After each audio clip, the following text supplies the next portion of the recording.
నిర్గమకాండము 10వ అధ్యాయం.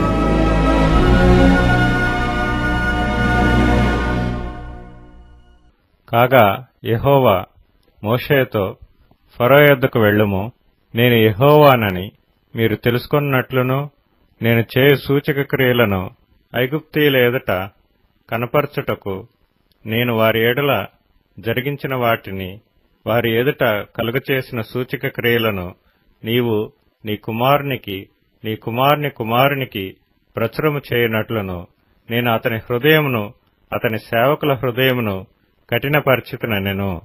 కాబట్టి మోషే అహరోనులు ఫరో యొద్దకు వెళ్లి అతనిని చూచి ఈలాగు చెప్పిరి. హెబ్రీల దేవుడగు యెహోవా సెలవిచ్చినదేమనగా, నీవు ఎన్నాళ్ల వరకు నాకు లొంగనొల్లక యుందువు? నన్ను సేవించుటకు నా జనులను పోనిమ్ము. నీవు నా జనులను పోనీయని ఎడల ఇదిగో రేపు నేను మిడతలను నీ ప్రాంతములలోనికి రప్పించెదను.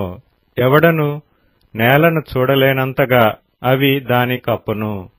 తప్పించుకొనిన శేషమును అనగా వడగండ్ల దెబ్బను తప్పించుకొని మిగిలిన దానిని అవి తినివేయును.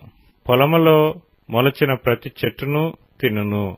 మరియు అవి నీ ఇండ్లలోను నీ సేవకులందరి ఇండ్లలోను ఐగుప్తీయులందరి ఇండ్లలోను నిండిపోవును. నీ పితరులు గాని నీ పితామహులు గాని ఈ దేశంలో నుండిన నాటి నుండి నేటి వరకు అట్టి వాటిని చూడలేదని చెప్పి ఫరో ఎదుట నుండి బయలువెళ్లెను. అప్పుడు ఫరో సేవకులు అతని చూచి, ఎన్నాళ్ల వరకు వీడు మనకు ఉరిగా నుండును? తమ దేవుడైన యెహోవాను సేవించుటకు ఈ మనుషులను పోనిమ్ము. ఐగుప్తు దేశము నశించినదని నీకింకనూ తెలియదా అనిరి. మోషే అహరోనులు ఫరో యొద్దకు మరలా రప్పింపబడగా అతడు, మీరు వెళ్లి మీ దేవుడైన యెహోవాను సేవించుడి. అందుకు ఎవరెవరు వెళ్ళుదురని వారిని అడిగెను.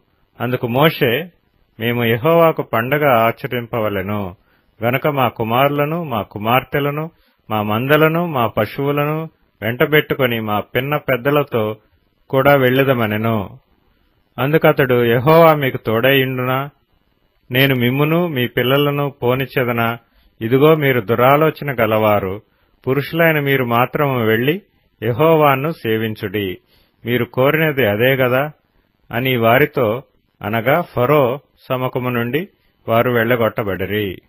అప్పుడు యెహోవా మోషేతో, మిడతలు వచ్చునట్లు ఐగుప్తు దేశం మీద నీ చెయ్యి చాపుము. అవి ఐగుప్తు దేశం మీదకి వచ్చి ఈ దేశపు పైరులన్నిటినీ అనగా వడగండ్లు పాడు చేయని వాటినన్నిటినీ తినివేయునని చెప్పెను. మోషే ఐగుప్తు దేశం మీద తన కర్రను చాపగా యెహోవా ఆ పగలంతయు ఆ రాత్రి అంతయు ఆ దేశం మీద తూర్పు గాలిని విసరచేసెను. ఉదయమందు ఆ తూర్పు గాలికి మిడతలు వచ్చెను. ఆ మిడతలు ఐగుప్తు దేశమంతటి మీదకి వచ్చి ఐగుప్తు సమస్త ప్రాంతములలో నిలచెను. అవి మిక్కిలి బాధకరమైనవి. అంతకు మునుపు అట్టి మిడతలు ఎప్పుడునూ ఉండలేదు. తరువాత అట్టివి ఉండబోవు. అవి నేలంతయూ కప్పెను. ఆ దేశమున చీకటి కమ్మెను. ఆ దేశపు కూరగాయలన్నిటినీ ఆ వడగండ్లు పాడు చేయని వృక్షఫలములన్నిటినీ అవి తినివేశెను. ఐగుప్తు దేశమంతటా చెట్లే గాని పొలముల కూరయే గాని పచ్చని దేదీయు మిగిలియుండలేదు. కాబట్టి ఫరో మోషే అహరోనులను త్వరగా పిలిపించి, నేను మీ దేవుడైన యెహోవా ఎడలను మీ ఎడలను పాపం చేసితిని.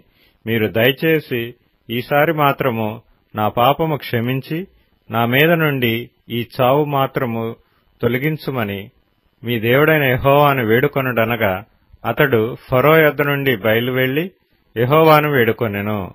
అప్పుడు యెహోవా గాలిని త్రిప్పి మహాబలమైన పడమటి గాలిని విసరచేయగా అది ఆ మిడతలను కొంచుపోయి ఎర్ర సముద్రములో పడవేశెను. ఐగుప్తు సమస్త ప్రాంతములలో ఒక్క మిడతయైనను నిలువలేదు. అయినను యెహోవా ఫరో హృదయమును కఠినపరచెను. అతడు ఇశ్రాయేలీలను పోనీయడాయెను.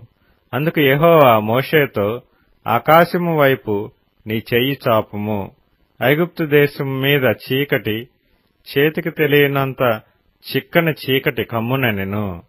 మోషే ఆకాశం వైపు తన చెయ్యి ఎత్తినప్పుడు ఐగుప్తు దేశమంతయు 3 దినములు గాఢాంధకారమాయెను. 3 దినములు ఒకరినొకడు కనుగొనలేదు. ఎవడనూ తానున్న చోటి నుండి లేవలేకపోయెను. అయినను ఇశ్రాయేలీయులకందరికీ వారి నివాసములలో వెలుగుండెను. ఫరో మోషేను పిలిపించి, మీరు వెళ్లి యెహోవాను సేవించుడి. మీ మందలు మీ పశువులు మాత్రమే ఇక్కడుండవలెను. మీ బిడ్డలు మీతో వెళ్లవచ్చుననగా, మోషే, మేము మా దేవుడైన యెహోవాకు అర్పింపవలసిన బలుల నిమిత్తమును హోమార్పణల నిమిత్తమును నీవు మాకు పశువులనియ్యవలెను. మా పశువులను మాతో కూడా రావలెను. ఒక డెక్కయైనను విడవబడదు. మా దేవుడైన యెహోవాను సేవించుటకు వాటిలో నుండి తీసుకొనవలెను. మేము దేనితో యెహోవాను సేవింపవలెనో అక్కడ చేరక మునుపు మాకు తెలియదనెను. అయితే యెహోవా ఫరో హృదయము కఠినపరపగా అతడు వారిని పోనీయనొల్లకయుండెను. గనుక ఫరో, నా ఎదుటి నుండి పొమ్ము, భద్రము సుమి, నా ముఖము ఇకను చూడవద్దు. నీవు నా ముఖమును చూచు దినమున మరణమవుదువని అతనితో చెప్పెను. అందుకు మోషే, నీవన్నది సరి, నేనికను నీ ముఖము చూడననెను.